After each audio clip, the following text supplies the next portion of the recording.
Welcome to Learn It, a series of digital scrapbooking tutorials by Studio Wendy at Scrapbook Graphics. Hey everyone, I'm here to do a quick demonstration of my new Reconstruct actions that are designed to help scrappers convert a 12 by 12 paper into an 8.5 by 11 one. We have two different sets. The first one is the crop method, and with this one, the action will crop off the extra border around the 8.5 by 11, and then it allows you to place a border around it to give it some more definition so it's not quite as plain. It's very simple. You just need to have some 8.5 by 11 borders at your disposal to replace the old one with, and I'm using Tangi Baxter's new Assimilations. I have a paper open here by Amanda Rockwell from Studio Mix 49 Soulful Sinfonia, and I'm just going to press play. I get a message here that explains what the action will do, which is to crop the 8.5 by 11 paper and then pause to allow the selection of a border. I can choose any border in my stash, but I'm using Tangi's Assimilations. Press continue. From here, I can simply scroll through the various borders that are provided and choose one and press open. That border has now been copied and pasted onto the paper here. And then if you click on your history panel, now my history panel's batched in here with the actions panel and styles panel. If yours isn't there, you can find it by going to Window, History, and this is where you can undo your various steps. And if I drag this down, you can see here that the action has applied a variety of blending modes to this layer. So now all I have to do is click on each one as I go backwards to find the blending mode that I best preferred. And if I want to, I can compare them simply by clicking back and forth on the different modes. When I find one that I really like, and I like this one with the softer white edge that still shows some of the paper through it, all I have to do is flatten and save the file.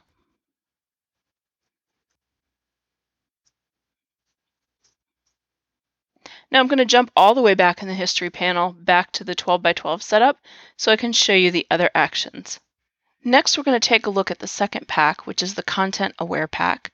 ContentAware is a feature that was introduced in CS5 and has also been improved upon in CS6 and Creative Cloud editions of Photoshop. What ContentAware does is it looks at the actual items that are on your page and intelligently thinks about where it can resize items without distorting them. Let me take a moment and just duplicate this file and show you what a typical resize will do to distort this image. I'm going to double click on the background layer and press Command or Control T. If I were to resize this to about 8.5 by 11, drag that over to 8.5 and this up to 11, you'll see how everything is squashed at the same amount throughout the image. So the flower gets squashed, all these little pixels get crammed together to get that narrower image out of it.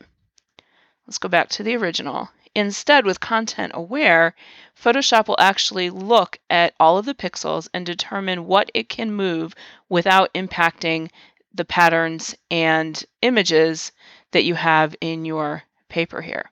This set comes with 3 different actions. One of them will just flat out resize the entire paper. The left and right will allow you to resize just a portion of the paper. In this particular case, because the area that we want to move over is on the left, I'm going to be using the left side action. If the image area where we wanted to protect and move over was on the right, we'd use the right side action. This action only needs to adjust one size, and that's going to be to about the 9.5 by 12 mark. And once we resize that, it will automatically resize down to 8.5 by 11. So with my marquee tool here, I'm going to select a good portion of the left side of the paper. I need to select plenty of extra background so that as we move this portion over, it's going to have plenty of pixels to adjust here. Depending on the effect or graphic you have on your paper, you may need to select more or less of sort of the open blank area here. In my case, this graphic is taking up quite a bit of the canvas, so I have to select even more empty canvas area. But what this allows you to do is protect whatever is remaining on the right without any distortion. So with that selected, I'm going to go ahead and press play on the left side action. The action then pauses, allowing us to move over our image. And you'll see as we move it over, Photoshop is not distorting the rows at all. It is resizing and condensing the pixels in the other area of the image. So I'm going to pull that over to about the 2.5 mark and press enter.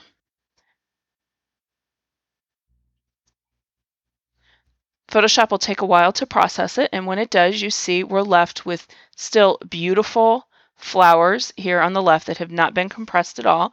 And if we zoom in, you can't even really tell where there was a seam separating the left part that we resized and the right part. If you do have a little bit of a seam, you can try stamping and cloning over it to kind of get rid of it. And check our image size here. Let's go to inches. You'll see our paper is now 8.5 by 11, and it's beautifully resized there. So that is the left action. I'm going to jump all the way back here on the history panel to the beginning, and we're going to run through the all action, which doesn't require a selection be made at all. It's going to resize using ContentAware the entire canvas. So just press play on that.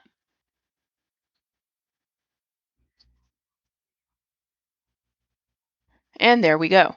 We have a beautifully resized paper without distorting the rows. This effect may not work on every paper, but if you're trying to resize down a bunch of papers to 8.5 by 11 and find out which ones you can use and which ones will work really well, this is a quick way of doing it. I hope this tutorial has been helpful, and I'll see you next time.